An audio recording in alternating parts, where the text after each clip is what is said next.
मेरे मीडिया के मित्रों, देवियों और सज्जनों, एमिनेशन जैसे विषय पर 2 दिनों का सेमिनार आयोजित होना, मैं यह मानता हूं कि रक्षा क्षेत्र में अब फिजा कैसी बदल रही है, इसका यह एक प्रमाण है।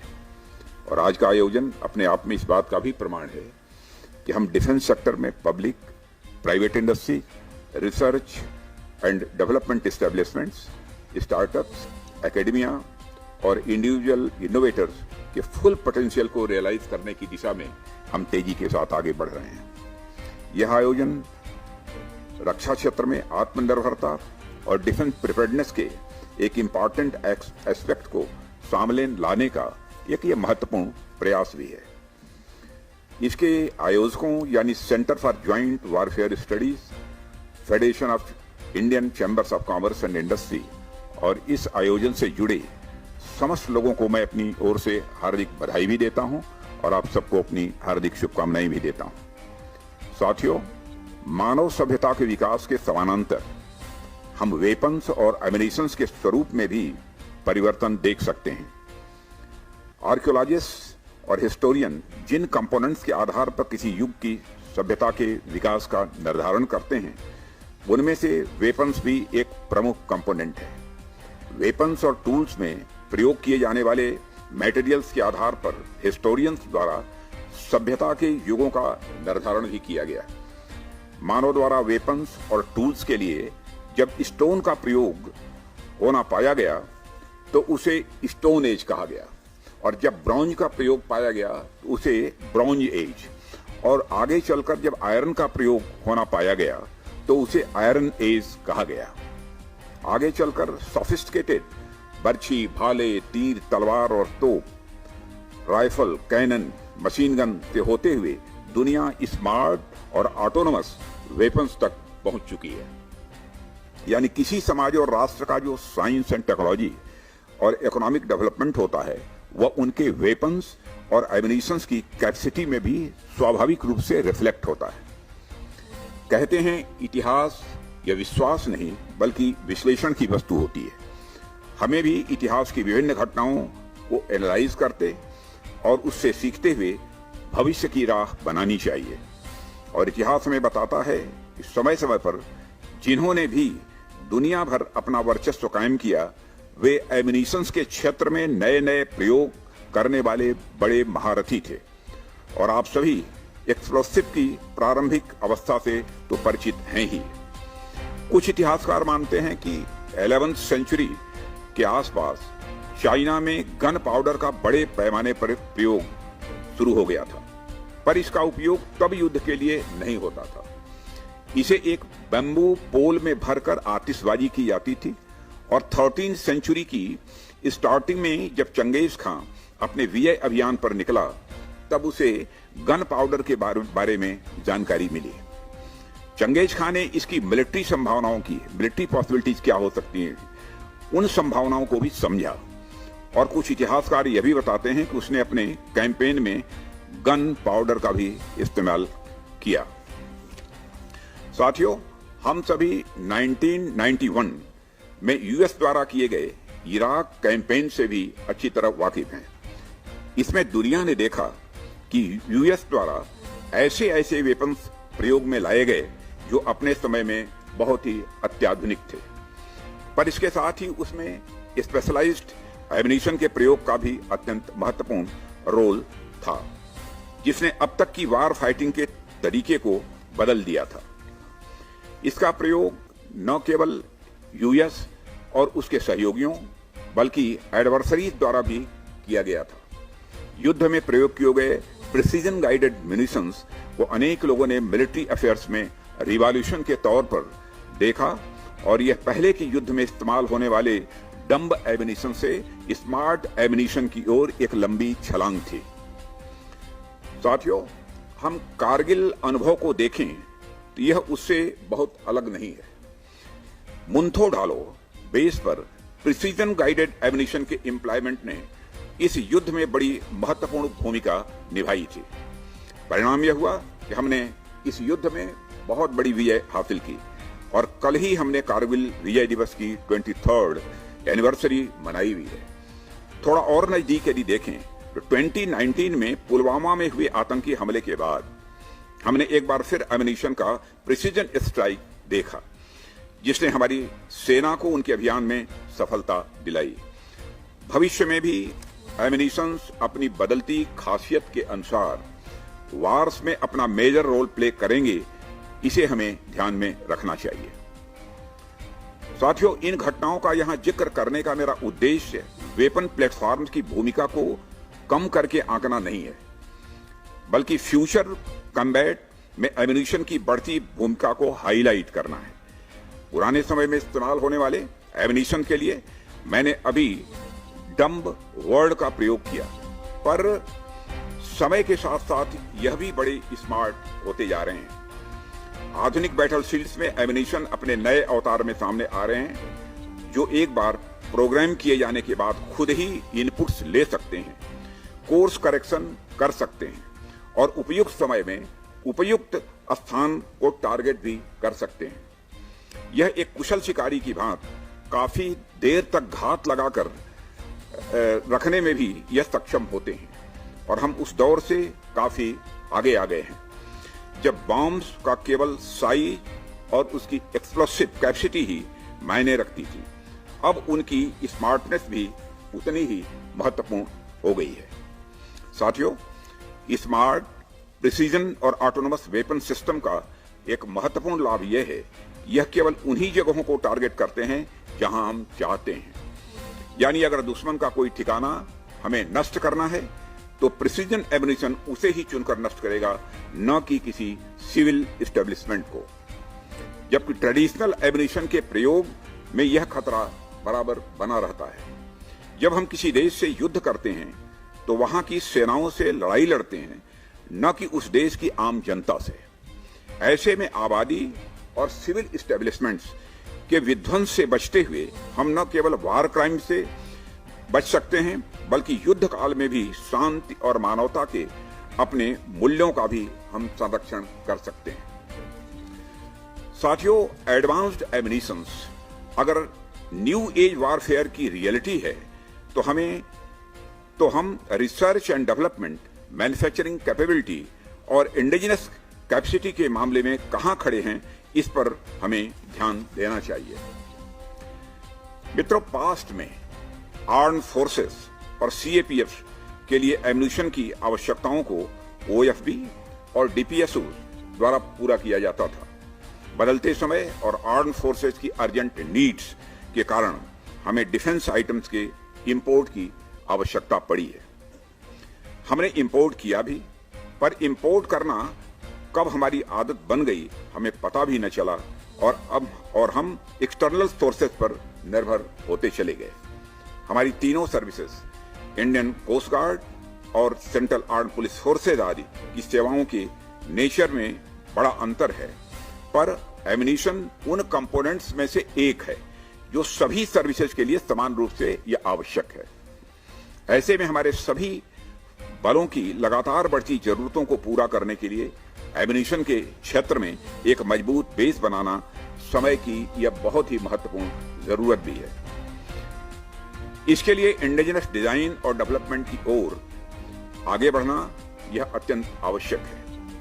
भारत की रीजनल और ग्लोबल जियोपॉलिटिकल इंपेरेटिव्स और सिक्योरिटी चैलेंजेस को देखते हुए आत्मनिर्भर रक्षा उत्पादन के लक्ष्य को अब पीछे नहीं रखा जा सकता है और माननीय प्रधानमंत्री श्री नरेंद्र मोदी जी के नेतृत्व और मार्गदर्शन में हम इस ओर तेजी से आगे बढ़ भी रहे हैं। साथियों, आप लोग अगर ध्यान दें तो पॉजिटिव इंडिजिनस लिस्ट देश के भीतर एमिनिशन की मैन्युफैक्चरिंग की इंपॉर्टेंस का स्पष्ट संकेत देते हैं। पिनाका के लिए गाइडेड एक्सटेंडेड रेंज रॉकेट्स हों, एडवांस लाइट वेट टॉर्पीडो हों या एंटी रेडिएशन मिसाइल्स या लॉइटरिंग म्यूनिशंस हों, थर्ड लिस्ट में इस प्रकार के 43 आइटम्स शामिल हैं। ये सभी आइटम्स एमिनिशन के क्षेत्र में आत्मनिर्भरता के हमारे स्पष्ट इरादे को ये दिखाते हैं। न केवल इरादे, बल्कि यह आइटम्स इंडियन डिफेंस इंडस्ट्री के रिसर्च, डेवलपमेंट और मैन्युफैक्चर प्रोग्रेस में हमारे कॉन्फिडेंस को भी यह दर्शाते हैं। एग्जिस्टिंग वेपन सिस्टम और एमिनेशन की ये लिस्ट हमारी इंडस्ट्री को नए नए चैलेंजेज लेने के लिए उत्साहित करने वाली और आगे बढ़ने के लिए उनका मार्ग प्रशस्त करने वाली है। हाल ही में ऑर्डिनेंस फैक्ट्री बोर्ड कॉर्पोरेशन में जो 7 नई हमारी नई डीपीएसयू निर्मित हुई हैं, उनमें से 6 ने अपनी स्थापना के 6 महीने के भीतर ही प्रॉफिट रिपोर्ट किए हैं। मुझे जानकर खुशी है कि म्यूनिशंस इंडिया लिमिटेड को 500 करोड़ रुपए के एक्सपोर्ट ऑर्डर्स भी मिले हैं और यह देश में एमिनेशन इंडस्ट्री की विशाल संभावनाओं का एक बहुत बड़ा संकेत है। साथियों, डिफेंस प्रोडक्ट्स की न केवल खरीद का आश्वासन, मैं फिर से दोहराना चाहता हूं, डिफेंस प्रोडक्ट्स की न केवल खरीद का आश्वासन बल्कि वर्ल्ड क्लास टेक्नोलॉजी डेवलप करने के उद्देश्य भी हमारे सामने पूरी तरह से स्पष्ट हैं और इसके लिए सरकार ने पहली बार defence research and development budget का 25% हिस्सा इंडस्ट्री, स्टार्टअप और एकेडमिया के लिए रखा है। सरकार ने DRDO industry special purpose vehicle यानी एसपीवी को अलाउ करने के लिए एक नई पॉलिसी की भी घोषणा की है जो आवश्यक एडवांस डिफेंस प्रोडक्ट्स को डेवलप करेगी। हम डिफेंस सेक्टर में एमएसएमई और स्टार्टअप्स की भूमिका को भी भलीभांति समझते हैं, इसलिए एमएसएमई और स्टार्टअप्स के लिए अधिक अवसर पैदा करने के लिए डिफेंस इनोवेशन स्टार्टअप चैलेंजेज और टेक्नोलॉजी डेवलपमेंट फंड के स्कोप को और अधिक एक्सपेंड किया गया है। साथियों, जैसा कि मैंने पहले भी कई मंचों पर कहा है कि आत्मनिर्भरता का मतलब यह कतई नहीं है कि भारत तक पहुंचने वाले रास्ते दुनिया के लिए बंद कर दिए गए हैं। कतई इसका अर्थ यह नहीं लगाया जाना चाहिए। भारत अपने सैन्य खर्च के मामले में दुनिया के शीर्ष 10 देशों में शुमार है, जो इसे डिफेंस के लिए सबसे आकर्षक बाजारों में से एक बनाता है। MoD foreign original equipment manufacturers को भारत में निवेश करने और भारत से एक्सपोर्ट करने के लिए यह प्रोत्साहित करता है। साथियों, जब हम आत्मनिर्भरता की इस महत्वपूर्ण यात्रा की शुरुआत कर रहे हैं तो इसमें लोकल इंडेवर्स और फॉरेन कोलैबोरेशन का एक हेल्दी मिक्स भी होना चाहिए। एजुकेटेड मैन पावर, डेवलपमेंट की लोअर कास्ट और कंजम्पशन की कैपेसिटी की दृष्टि से भारत इस प्रयास में सबसे आगे है। हमारी आत्मनिर्भरता ग्लोबल इंडस्ट्रीज के साथ सहयोग, कोऑर्डिनेशन और पार्टनरशिप वाली आत्मनिर्भरता है। यह मेक इन इंडिया और मेक फॉर द वर्ल्ड की हमारी पॉलिसी का आधार है। साथियों, जब हम सभी देश में एमिनेशन प्रोडक्शन पर विचार विमर्श करने के लिए एक मंच पर यहां एकत्रित हुए हैं, मैं आप लोगों के सामने एक और महत्वपूर्ण बात रखना चाहता हूं। जब कोई राष्ट्र नए सफर की ओर अपने कदम आगे बढ़ाता है तो उस यात्रा में public sector, private sector, research and development establishments, startup, academia और इंडिविजुअल इनोवेटर्स की सहभागिता यह अत्यंत आवश्यक होती है। यही सहभागिता देश में एमिनेशन मैन्युफैक्चरिंग के लिए भी जरूरी है।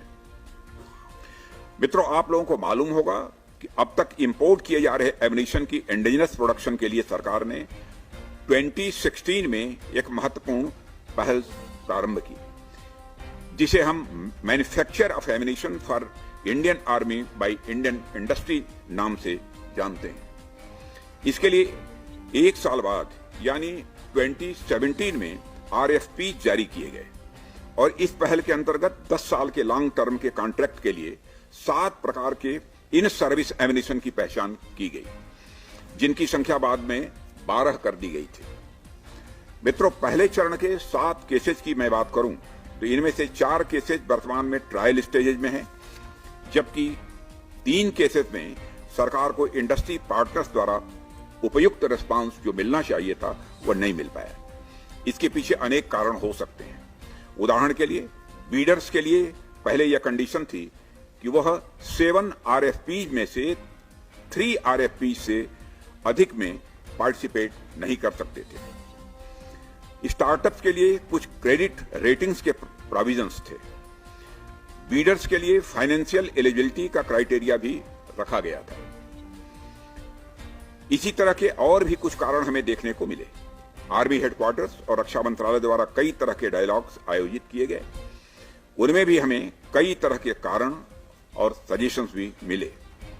बताना मैं यह चाहता हूं कि सरकार प्राइवेट इंडस्ट्री की ताकत और उसकी संभावनाओं को अच्छी तरह समझती है। सरकार ने डिफेंस सेक्टर में प्राइवेट सेक्टर को बढ़ावा देने के लिए अब तक अनेक महत्वपूर्ण कदम उठाए हैं, तो फिर इन कारणों को हम बैरियर कैसे बने रहने दे सकते हैं।